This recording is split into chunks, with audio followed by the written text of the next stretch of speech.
Pittsburgh Steelers head coach Mike Tomlin boasts one of the most impressive resumes in the history of the NFL. On pace for what would be his 18th consecutive winning season, Mike Tomlin has been there and done that with just about every achievement that you can imagine. But the decorated head coach has one accolade that he's yet to acquire, and this is the year where it should finally happen. Hey everyone, Rob Gregson of A to Z Sports Pittsburgh, and today I want to explain why 2024 should be the season where Mike Tomlin wins his first Coach of the Year award. See, coming into the year, many predicted the exact opposite for Mike Tomlin. Some questioned why the Steelers would extend him when you consider that the team hasn't won a playoff game since 2017. There were questions about the quarterback position and the state of the roster, considering the age and the lack of depth at key positions.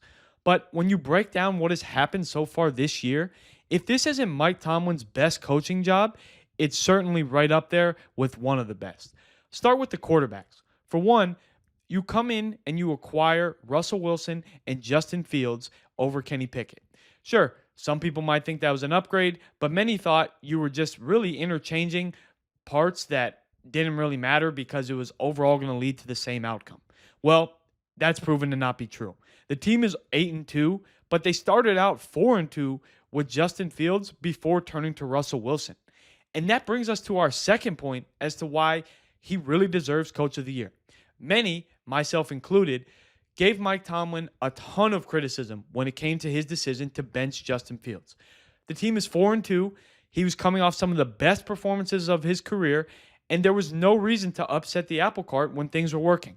But what's happened since? The team is 4-0. Russell Wilson looks like his old self from Seattle prior to the thumb injury, and the team is firing on all cylinders when you consider the grand scheme or total picture. Beyond that, the roster construction has just been superb.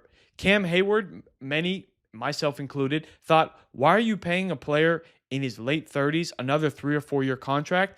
And he's having one of the best seasons of his career. Obviously, there's all the draft picks to hint at, and really just the totality of the team when you consider that many at big outlets thought that this was going to be a team that could go as bad as 6-11, 8-9. Just have a losing season that overall is not what Steelers fans were used to. Instead, this team is third in the AFC, first in the AFC North, and still has a shot at the number one overall seed and their seventh Lombardi. If that doesn't mean that Mike Tomlinson wins Coach of the Year, I don't know what does.